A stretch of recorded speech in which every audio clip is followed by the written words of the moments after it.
মা আমেনা ডাক দিয়া বলেন, আব্বা ওই রব্বি কাবার কসম, কাবা ঘরের যিনি মালিক তার কসম করে আমি বলি, মানুষের মনের মধ্যে ধারণা আপনারাও বুঝতে পারেন, মনে করতে পারেন আমি মনে হয় বাজার থেকে কোনো সুগন্ধি এনে ব্যবহার করি, কিন্তু না, আমি কোনো সুগন্ধি ব্যবহার করি না। নবীজির আগমন অত্যন্ত সুন্দর একটি আগমন, দামি আগমন, ফজিলতপূর্ণ আগমন। তিনি একজন মহামানব, তিনি একজন চিরন্তন সত্যবাদী। আল্লাহ তাআলা বলেন, হুয়াল্লাযী আরসালা রাসূলাহু বিল হুদা ওয়া দীনিল হাক্কি লিইয়ুযহিরাহু আলাদ দীনি কুল্লি। তিনি হলেন আল্লাহ, হুয়াল্লাযী, তিনি হলেন সে আল্লাহ, আরসালা রাসূলাহু বিল হুদা ওয়া দীনিল হক, তিনি হেদায়েত এবং সত্য ধর্ম দিয়ে একজন নবীকে পৃথিবীতে পাঠিয়েছেন, লিইয়ুযহিরাহু আলাদ দীনি কুল্লি, যিনি সমস্ত ধর্মের উপরে ইসলাম ধর্মকে আল্লাহ তাআলা বিজয় করে দিয়েছেন। সুবহানাল্লাহ ওয়া কাফা বিল্লাহি শাহীদা। আল্লাহ তাআলা সুনজর, এটা একজনের জন্য যথেষ্ট। আল্লাহ তাআলা তার নবীর প্রতি সুনজর দিয়েছেন, সুদৃষ্টি দিয়েছেন, তাকে হেদায়াত এবং সত্য ধর্ম দিয়ে পৃথিবীতে পাঠিয়েছেন এবং সুনজর দিয়ে লিইয়ুযহিরাহু আলাদ দীনি কুল্লি, মানব রচিত যত ধর্ম এই পৃথিবীর জমিনে আছে সমস্ত ধর্মের উপরে আল্লাহ তাআলা নবীর ধর্ম, ইসলামের ধর্মকে বিজয় করে দিয়েছেন। সুবহানাল্লাহ। তিনি হলেন সমস্ত সৃষ্টির নবী, তিনি মাছের নবী, মাছের দুঃখ তিনি বোঝেন। তিনি হলেন গাছের নবী, গাছের দুঃখ তিনি বোঝেন। মৃত গাছ জীবিত হয়ে খেজুর দেয়, সেই নবী হলো গাছের নবী। নবী হলেন পাহাড়ের নবী, যেই পাহাড় নবীজিকে সালাম দেয়, জোরে বলেন সুবহানাল্লাহ। তিনি হলেন পাহাড়ের নবী, যেই পাহাড় নবীজি হেঁটে গেলে পাহাড়ের মতো শক্ত থাকে না, নবীজির যেন কষ্ট না হয়, সেই পাহাড় আল্লাহ তাআলার হুকুমে তুলার মতো নরম হয়ে নবীজিকে আরাম দেয়। সুবহানাল্লাহ। পাহাড় হুকুম মানে আল্লাহ, গাছ হুকুম মানে আল্লাহ, নদী হুকুম মানে আল্লাহ। পৃথিবীর জমিনে যা কিছু আছে সব কিছুই হুকুম মানে আল্লাহ। একটা শ্রেণী কেবলমাত্র আছে, সেই শ্রেণী আল্লাহর দেওয়া সূর্য আলো ভোগ করে, আল্লাহর দেওয়া রাত দিন ভোগ করে, আল্লাহর দেওয়া নিয়ামত ভোগ করে, আর আল্লাহ তাআলার সঙ্গেই নাফরমানি করে, সেই জাতি হলো মানুষ জাতি। আল্লাহ তাআলা বলেন, ওয়ান নাজমু ওয়াশ-শাজারু ইয়াসজুদান। গাছপালা দেখতে পাও, এই গাছগুলো দাঁড়ায় আছে, শুধুমাত্র তারা দাঁড়ায় নাই, তারা যখন সময় হয়, হুকুম হয়, আল্লাহ তাআলার কদমে তারা সিজদা দিয়ে দেয়। সুবহানাল্লাহ। পৃথিবীর জমিনে আমরা আগুন দেখি, আগুনের গুণ হলো, আগুনের সিফাত হলো জ্বালায়া পোড়ায়া সারখার করে দেওয়া। আগুন যেখানে যায় সেখানে জ্বালায়া দেয়। আগুন লোহাকে জ্বালায়া দেয়, আগুন কাঠকে জ্বালায়া দেয়, আগুন ইট পাথরকে জ্বালায়া দেয়, অথচ এই আগুনও হুকুম মানে আল্লাহ। কি বলেন, ঠিক না? আগুন হুকুম মানে কার? আগুন হুকুম মানে আল্লাহ। এর দলিল কি?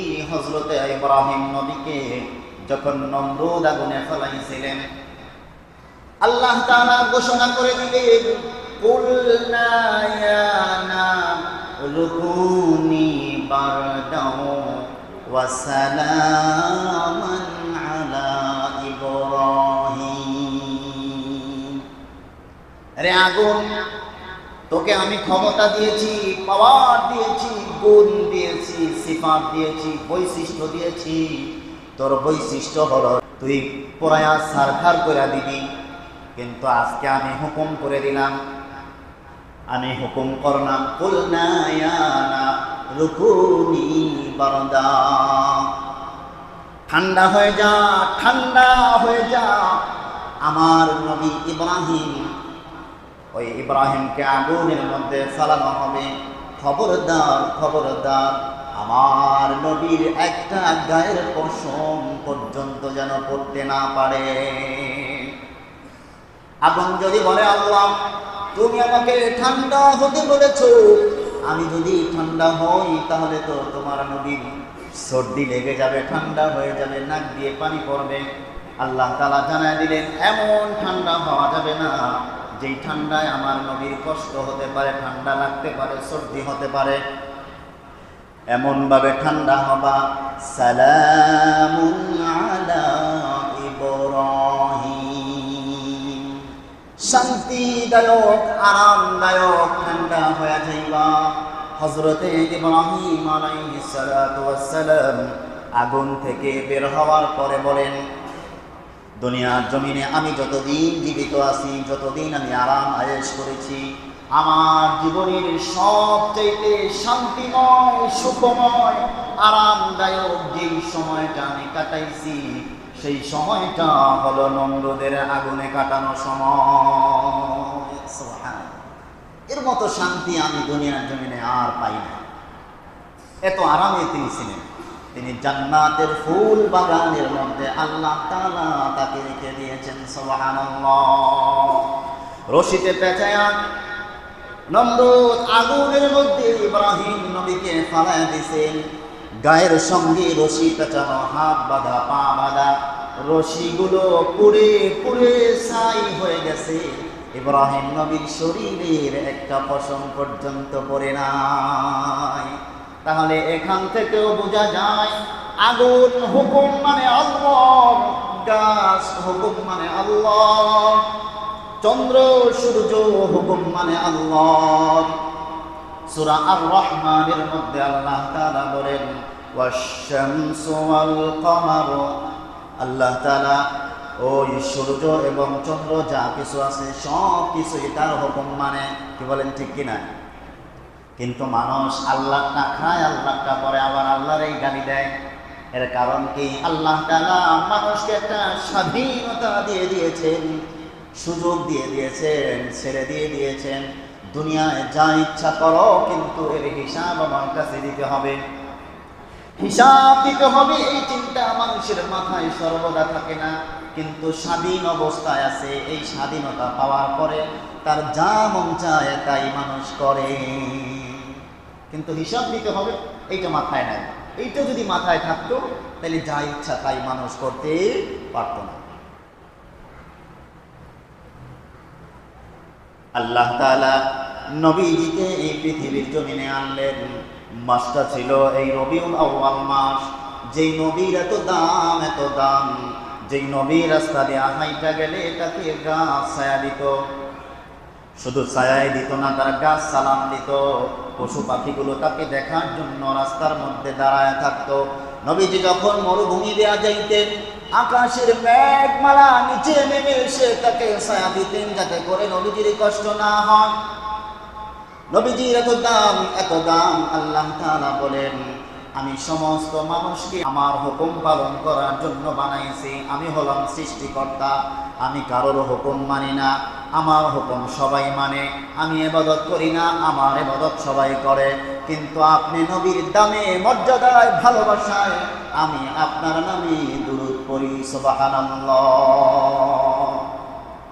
ইন্নাল্লাহ, নিশ্চয় আমি দুরূদ পড়ি, আমি দুরূদ পড়ি, ক্ষান্ত হই না।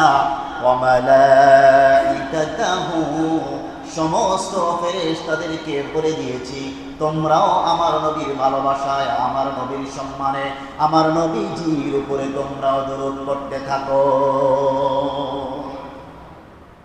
যেই নবীর এত দাম, সেই নবী যেই মাসে জন্ম হয়েছেন সেই মাসটারও দাম কে বলেন আছে না নাই? কোরআনের সঙ্গে যখন কাঠের একটা রেহাল লাগে, প্লাস্টিকের একটা রেহাল লাগে, ওই রেহালেরও দাম বেড়ে যায়, মর্যাদা বেড়ে যায়। রেহালের সঙ্গে যখন কারোর পা লাগে তখন রেহালটাকে সালাম করে। 300 টাকা, 600 টাকা, 700 টাকা তরে কাপড় গায়ে দিয়া পরে, ওই গায়ের জামাটা যদি পায়ে লাগে তাহলে সালাম করে না। আর 60 টাকা গজের সুতি কাপড়ের একটা কোরআন শরীফের গেলাপ, ওইটা যদি কার পায়ের সঙ্গে লেগে যায় নিচে পড়ে, তাহলে ওইটাকে উঠায়া মানুষ সম্মান করে, সালাম করে। জোরে বলেন ঠিক কিনা? কারণ কোরআনের সঙ্গে মিশেছে, এই জন্য এটারও দাম বাড়ায় দেয়। কোরআনের দাম বেশি, এই জন্য কোরআনের সঙ্গে যে মিশে তার দাম আল্লাহ বাড়ায় দেয়। যার ভিতরে যত কোরআন, যার ভিতরে যত কোরআনের ইলম, যার ভিতরে কোরআনের যত জ্ঞান, যার ভিতরে কোরআনের যত অভিজ্ঞতা, আল্লাহ তাআলা দুনিয়ায় মানুষের সামনে তার মর্যাদা তত বেশি বাড়ায়া দেয়। নবীজি যখন পৃথিবীতে আসেন, এত দামি একজন মহামানব, এত দামি একজন মহামানব, সেই মহামানব পৃথিবীতে যার মাধ্যম হয়ে আসছেন তাকেও আল্লাহ তাআলা দাম বাড়ায় দিয়েছে। নবীজির পিতার নাম আব্দুল্লাহ নাকি? নবীজির পিতার নাম কি? নবীজির আব্বার নাম কি? আব্দুল্লাহ। নবীজি আসার আগেই তার আব্বার নাম রাখা হয়ে গেছে। আব্দুল্লাহ শব্দের অর্থ হলো আল্লাহর বান্দা। আল্লাহ তাআলার ইবাদত যিনি করেন তিনি হলেন আল্লাহর বান্দা। ইসলাম এখনো আসে নাই, দ্বীন আসে নাই। অন্ধকার জগতের মধ্যে মানুষগুলো আছে, জাহেলিয়াতের মধ্যে মানুষগুলো আছে। সেই সময় তার নাম আব্দুল্লাহ। তিনি যখন যুবক, তিনি যখন রাস্তা দিয়ে হাঁটেন, আরবের যুবতী মেয়েরা তার দিকে তাকায় থাকে। শুধুই কি তাকায় থাকে? আরবের মেয়েরা ওই আব্দুল্লাহর দিকে তাকানোর পরে নিজের বাবার কাছে যায়, কয় বাবা, আব্দুল মুত্তালিবের একটি ছেলে অত্যন্ত চমৎকার সুন্দর, তার দিকে তাকাইলে দুনিয়ার সব কিছুই ভুলে যায়।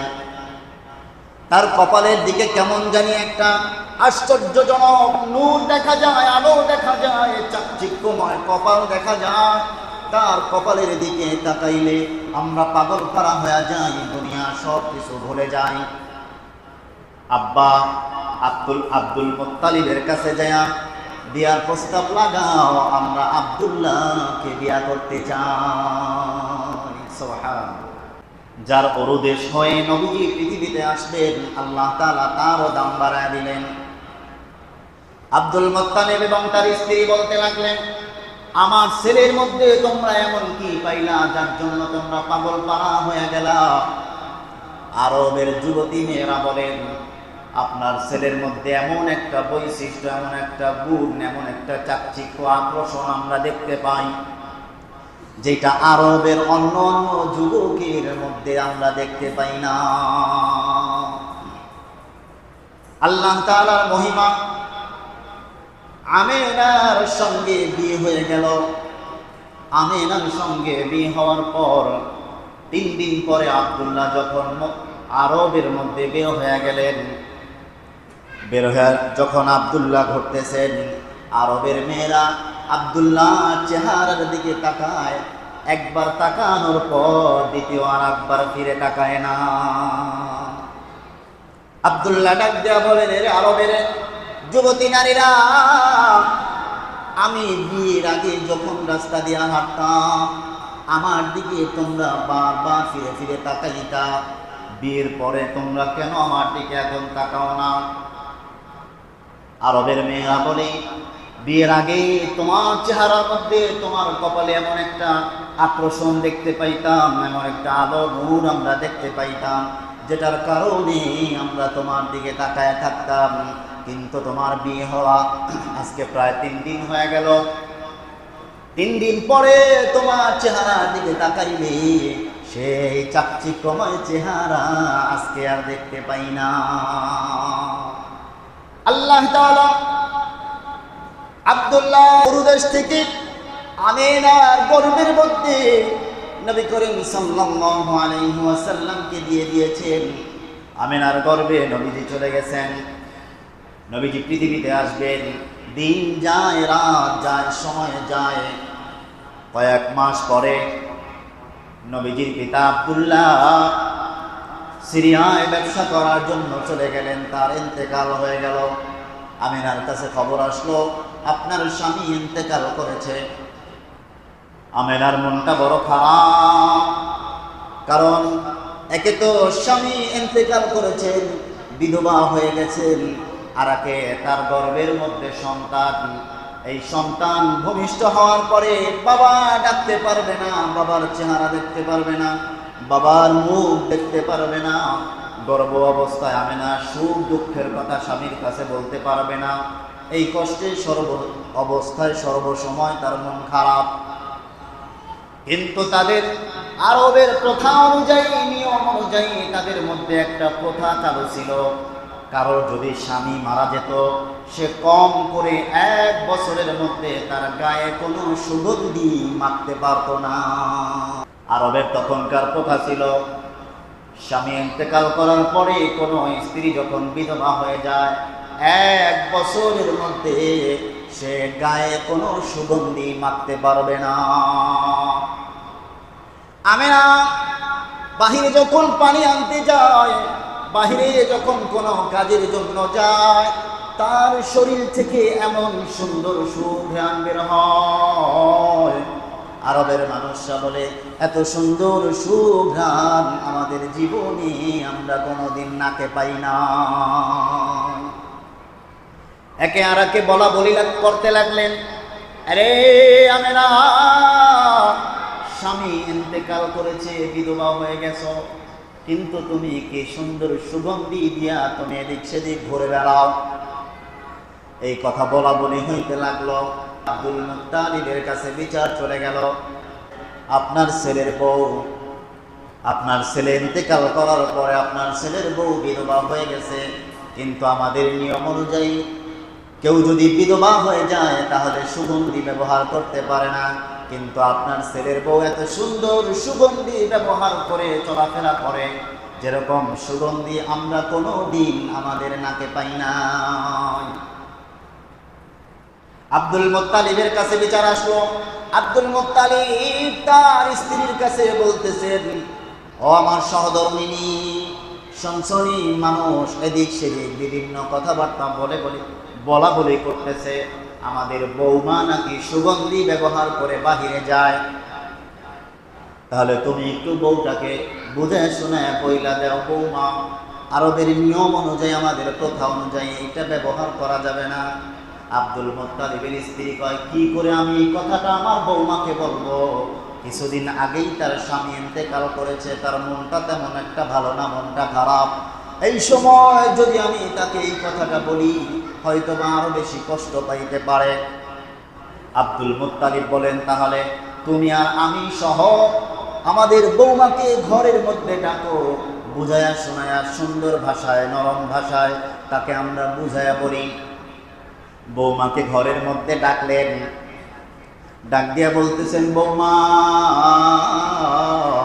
তোমাকে একটা কথা বলি, তুমি আমাদের বৌমা, বড় আদরের, তুমি আমাদের শুধুমাত্র বৌমাই নন, তুমি আমাদের মেয়ের মতো।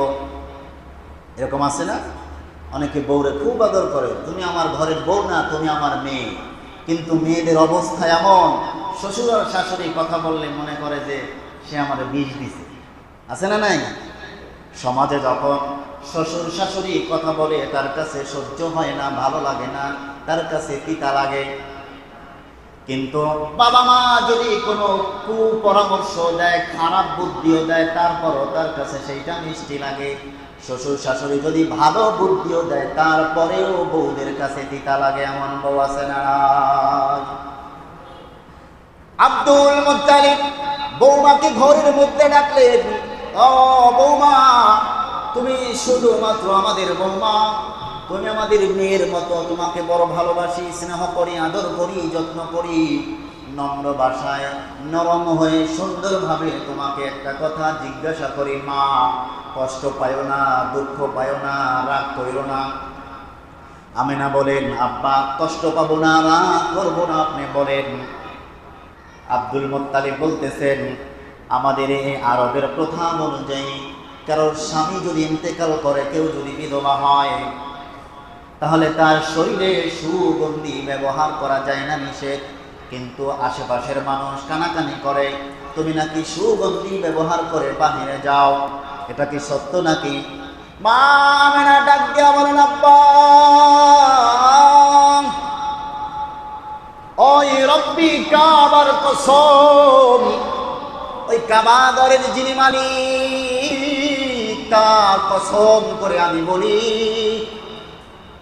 মানুষের মনের মধ্যে ধারণা, আপনারাও বুঝতে পারেন, মনে করতে পারেন, আমি মনে হয় বাজার থেকে কোনো সুগন্ধি এনে ব্যবহার করি, কিন্তু না, রব্বে কাবার কসম, ওই কাবার মালিকের কসম, আমি কোনো সুগন্ধি ব্যবহার করি না। যেই দিন থেকে আমার গর্ভে সন্তান এসেছে, আমি গর্ভধারিণী হয়েছি, আমি মা হব, যেই দিন থেকে আমি গর্ভে ধারণ করেছি, সেই দিন থেকে আমার শরীর থেকে এত সুন্দর সুঘ্রাণ আসে, যেই সুঘ্রাণ আমিও কোনোদিন আমার নাকে পাই নাই। জোরে বলেন সুবহানাল্লাহ। আমেনা ডাক দিয়া বলেন, এখানেই শেষ নয়। আমি যখন মন খারাপ করে বসে থাকি, আমার মনটা যখন ভালো লাগে না, আমার স্বামীর কথা যখন স্মরণ হয়, মন খারাপ করে আমি বসে থাকি, হঠাৎ করে একজন সুদর্শন যুবক আমার কাছে এসে আমাকে বলতেছে, তোমার মনটা কেন খারাপ?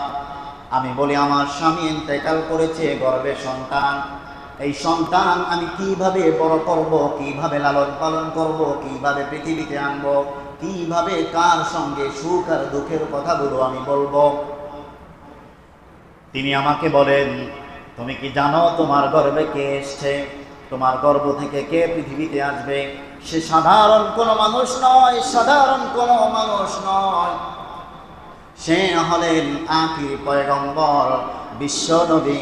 তিনি সাধারণ কোনো মানুষ নয়, তার নাম দুনিয়ার কোনো মানুষ রাখবে না, তার নাম স্বয়ং আল্লাহ তাআলা রেখে দিয়েছেন, তার নাম হলো মুহাম্মদ। জোরে বলেন সুবহানাল্লাহ। আমি যখন রাস্তা দিয়ে যাই, তখন পাহাড়গুলো আমাকে দেখে সালাম দেয়, আসসালামু আলাইকা ইয়া আমিনা। শুধু কি তাই, শুধু কি তাই, আমি যখন পানি আনতে যাই, আমি যখন কূপের মধ্যে আমার বালতিটা ফালাইব, পানিটা অনেক গভীরে থাকে, অনেক নিচে থাকে, আমি যখন বালতিটা ওই কূপের মধ্যে ফালাইতে যাই, আমি হঠাৎ করে তাকায়া দেখি কূপের গভীর থেকে পানিগুলো যেমনি করে ভাত বলকাইলে উপরের দিকে বলকায়া ওঠে, অমনি করে ওই পুকুরের ওই কুয়ার পানিগুলো বলকায়া কিনারায় চলে আসে। সুবহানাল্লাহ। যেমন পানিগুলো বলতে চায়, আমিনা, তোমার গর্ভে বিশ্ব নবী, তিনি শুধুমাত্র মানুষের নবী নয়, তিনি শুধুমাত্র গাছের নবী নয়, মাছের নবী নয়, তিনি হলেন ওমা আরসালনাকা ইল্লা রাহমাতাল লিল আলামিন। আলামিন কেমন আলামিন? সমগ্র জাহানের তিনি নবী, তিনি পানিরও নবী। আর তাকে গর্বে নিয়ে তুমি কষ্ট করে কূপের মধ্য থেকে পানি উঠাইবা, এই কষ্ট আমরা সহ্য করতে পারি না, যার জন্য আমরা পানি বলকায়া কিনারায় চলে আসি। সুবহানাল্লাহ। এই হচ্ছে নবী। নবী হলেন মুমিনদের নবী, নবী হলেন কাফেরদের নবী, নবী হলেন সমস্ত সৃষ্টির নবী। আল্লাহ তাআলা বলেন, ওয়ামা আরসালনাকা ইল্লা রাহমাতাল লিল আলামিন।